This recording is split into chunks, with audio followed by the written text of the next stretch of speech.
और दुख की बात यह है कि मेरे साथ बड़ा भारी अन्याय हो रहा है। सबके कान खड़े हो गए, भरत जी के साथ क्या अन्याय हो रहा है? अरे भाई, जिसको राजा बनाया जा रहा हो सर्वसम्मति से, इस संपूर्ण सप्तद्वीपवती पृथ्वी का एक छत्र सम्राट जिसे बनाया जा रहा हो, निर्विवाद रूप से, और वह कहे कि मेरे साथ अन्याय हो रहा है, सबके कान खड़े होने स्वाभाविक है।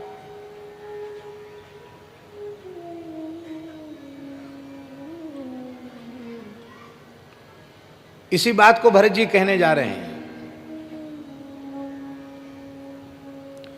किसी व्यक्ति को, महाराज जी, बहुत बड़ा आदमी हो और 1000-2000 करोड़ का घाटा उसको हो जाए, इतना बड़ा आदमी हो, 1000-2000 करोड़ का घाटा उसको हो जाए, और वो एकदम विकल हो जाए कि अरे मेरा तो सर्वस्व लुट गया, मैं तो रोड पे आ गया, इतना बड़ा घाटा मुझे मेरा हो गया। अब वो विकल होके रोने लग जाए और आपके मन में दया आवे और आप 10-5 रुपए दे करके कहें कोई बात नहीं सेठ जी, ले अपना घाटा पूरा कर ले 10 रुपया हम देते हैं हमारे पास, ले रखो।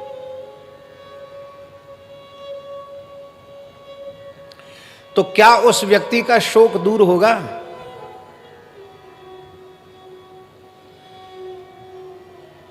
हमारी परम निधि है श्री सीताराम जी की सेवा, उनका कैंकर्य ही हमारी संपत्ति है।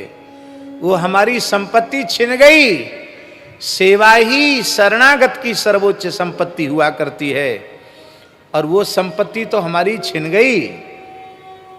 अब उसके बदले उस घाटे की पूर्ति अयोध्या का राज्य सिंहासन देकर के, इस धरती का चक्रवर्ती सम्राट बना करके उस घाटे की पूर्ति आप लोग करना चाहते हैं, तो आप समझ लीजिए आप लोगों की दृष्टि में सिंहासन की, इस धरती की, संपत्ति की बहुत बड़ी कीमत है, पर श्री सीताराम जी के प्रेम के आगे, उनकी सेवा रूपी संपत्ति के आगे, ये अयोध्या का ऐश्वर्य, ये राज्य लक्ष्मी मेरे लिए 2 कौड़ी की भी नहीं है।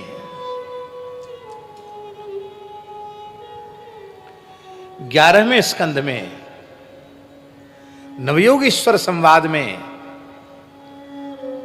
यही बात नवयोगीश्वरों ने कही है। सवैष्णवाग्र्यः, वही वैष्णवों में अग्रगण्य है। कौन है वैष्णवों में अग्रगण्य? बोले वैष्णव के सामने तीनों लोकों का साम्राज्य रख दिया जाए, ये तीनों लोकों का साम्राज्य ले लो,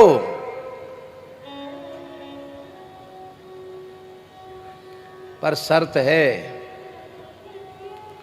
एक क्षण के लिए भगवान को भूल जाओ।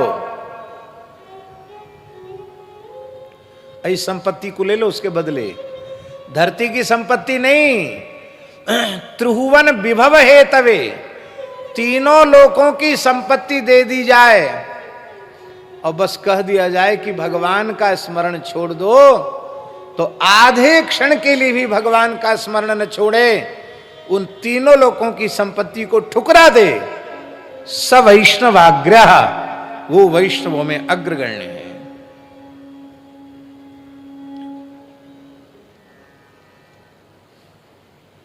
हमारे गुरु भाई हैं, बहुत अच्छे संत हैं, परम पूज्य सदगुरुदेव श्री पहाड़ी बाबा जी महाराज के शिष्य हैं, हमारे बड़े गुरु भाई हैं। मेरे लिए वह गुरु कल्प हैं, गुरु के ही समान हैं। ज्येष्ठ गुरु भ्राता गुरु समाः, बड़े गुरु भाई हैं तो गुरु तुल्य ही हैं। और खाक चौकी भगवान की सेवा कृपा करके उन्होंने ही इस दास को प्रदान की है। बहुत अच्छे महापुरुष हैं महंत श्री राम अवतार दास जी।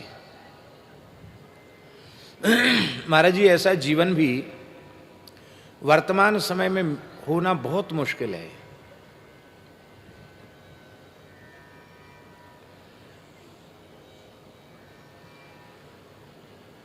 आज कितने वर्ष हो गए होंगे, कम से कम 8-10 वर्ष हो गए होंगे। 8-10 वर्षों से उनका संसार के किसी व्यक्ति से कोई संपर्क संबंध नहीं है। जिस बाबा जी के पास फोन होता है उससे तो वो बातें ही नहीं करते हैं। उनके गेट पे लिखा, कुटिया के सामने लिखा है, जो बाबा जी फोन रखते हैं उनको बाबा जी नहीं समझते, इसलिए दूर से ही राम राम है। फोन वाले बाबा जी से तो संपर्क ही नहीं रखते। कछु लेना न देना मगन रहना, एक फूटी कौड़ी किसी से लेते नहीं देते नहीं।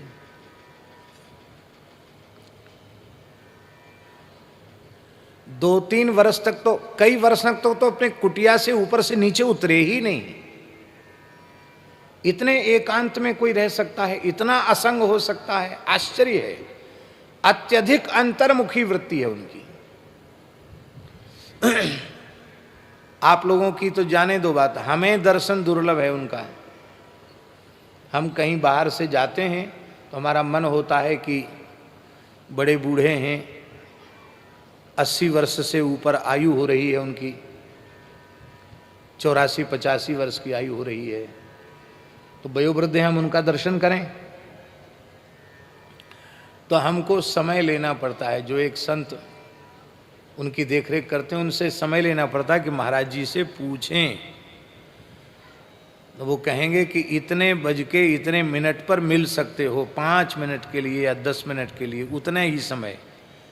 और कहेंगे कोई भीड़ भाड़ अपने संग मत लाना, तुम्हारे संग भीड़ भाड़ ज़्यादा रहती है, अकेले आना हो तो आना, ज़्यादा से ज़्यादा एक मूर्ति हो सकता है, इससे ज़्यादा नहीं।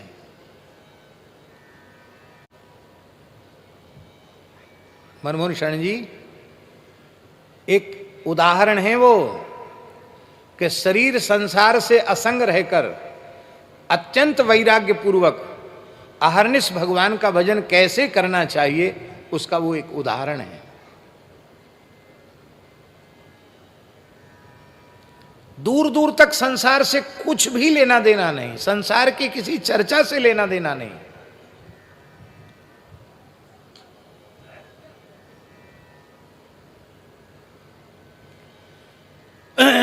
कई बातें वो बहुत अच्छी कहते हैं। एक बात कहते हैं वो, हम तो उनका नाम कथा में डर के मारे नहीं लेते, पहली बार लिया है, क्यों कोई बता देगा तो फिर वो हो सकता है नाराज हो जाए। लो, वक्ताओं का काम ही यही है, इधर की उधर करना, तो कुछ भी कह देते हैं। तो वो कई बात विनोद में कहते हैं, अच्छी लगती है। वो कहते हैं, गृहस्थी आदमी बूढ़ा है जाए और होए रड़ुआ, विवाह ना हुआ हो उसका, और दांत वांत गिर गए हों, और उस समय भी कोई प्रस्ताव करे कि हम तुम्हारा विवाह करा देंगे, तो वो जरूर राजी हो जाएगा गृहस्थी आदमी। और साधु के लिए कहते हैं कि साधु ऐसे ऐसे कांपता हो, डंडा भी पकड़ नहीं पाता हो ठीक से, अब कब जमुना किनारे पहुंच जाएगा, सरजू किनारे पहुंच जाएगा, कोई ठिकाना नहीं है। उस समय भी लोग प्रस्ताव करें कि भाई सर्वसम्मति से आपको स्थान का महंत बनाया जाएगा, तो बोले मर तो होए साधु, फिर वो महंती के लिए मना नहीं करेगा। महंती तो क्या करें, हमारी इच्छा तो बिल्कुल नहीं थी, पर लोग मान ही नहीं रहे हैं, क्या करें, अब लोगों का मन तो रखना पड़ेगा। तो कहते बूढ़ा भी साधु महंती के लिए मना नहीं करता, और गृहस्थी बूढ़ा है जाए तो ब्याह के लिए मना नहीं करे।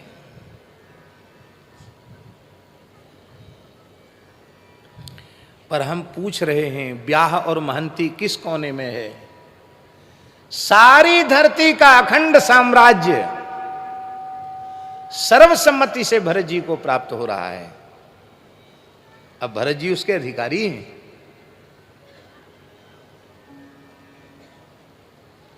ऐसी भी बात प्रसिद्ध है कि कैकेयी का विवाह भी, कैकेयी महाराज की पुत्री स्वरूपांबा से विवाह ही इसी शर्त पर हुआ था कि मेरी पुत्री का जो पुत्र होगा वो राजा बनेगा। तब कैकेयी महाराज ने कहा था मैं अपनी बेटी दूंगा, नहीं तो बेटी नहीं दूंगा। अब पहले पक्की लिखा पढ़ी कराओ, नहीं तो राजा लोग बदल भी जाते हैं बात को। हमने ऐसा सुना है संतों से कि उस लिखा पढ़ी में वशिष्ठ जी का हस्ताक्षर भी था।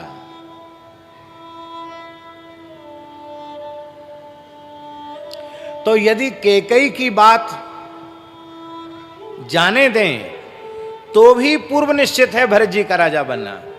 उनके नाना जी ने वचन ले लिया है, फिर मां ने वचन ले लिया है, और सर्वसम्मति से उपस्थित है ये प्रस्ताव उनके सामने।